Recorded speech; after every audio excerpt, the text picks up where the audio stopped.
সকালে আমার ছোট ভাই ওয়ানরপুই মৌসুম নিত্যবাজার থেকে রওনা দিছি আগরতলা যাওয়ানোর জন্য।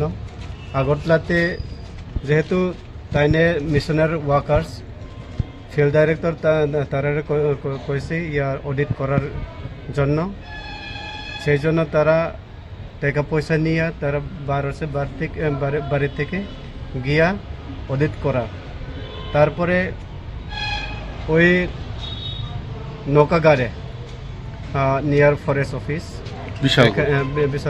বিশালগড় এখানে পেশাব করতাম গেছি স্কুটি থামাইয়া। তারপরে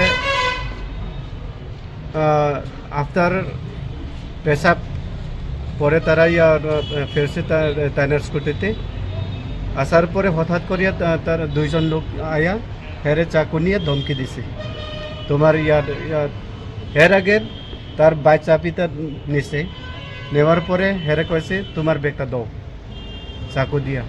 তারপরে ব্যাগটা দিতাম চাইছে না, তারা নিজে করে ব্যাগটা কাটটা তারা টাইনা নিয়ে গেছে।